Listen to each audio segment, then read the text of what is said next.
দেখতে পাচ্ছেন একটি মোটর, একটি ফ্যানের মোটর। এখন দেখুন এটাতে ব্যাটারি লাইন দিয়েছি। এখন দেখুন ব্যাটারি কানেকশন পেয়ে ফ্যানটি ঘুরছে। আবার সেটা দিলেই চলে যাবে।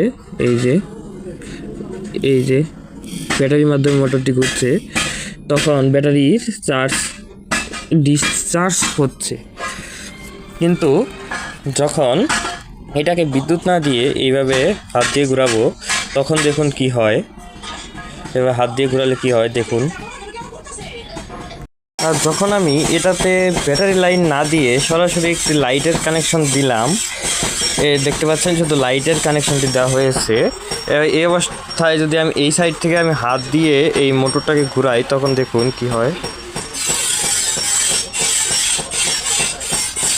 দেখতে পাচ্ছেন আমি যখন এইভাবে হাত দিয়ে ঘোরাচ্ছি, তখন এইটার থেকে বিদ্যুৎ উৎপন্ন হয়ে এই লাইটটি জ্বলছিল। আবার দেখুন,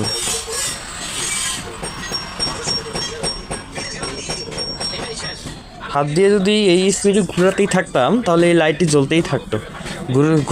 ঘোরাতে বন্ধ হয়ে যায়, তাই লাইটটিও বন্ধ হয়ে যায়। তাই এইভাবে ঘোরালে দেখতে পাচ্ছেন এটি জেনারেটরের মতো কাজ করছে এই মোটরটি, যখন আমি হাত দিয়ে ঘোরাচ্ছি।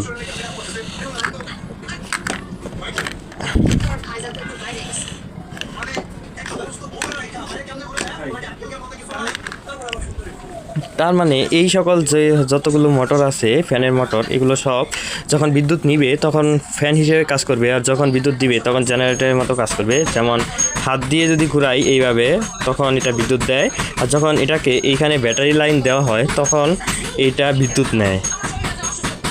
এই ভিডিওটি দেখে আশা করি বুঝতে পেরেছেন। এই ছিল আজকের এই ভিডিও। বিদায়।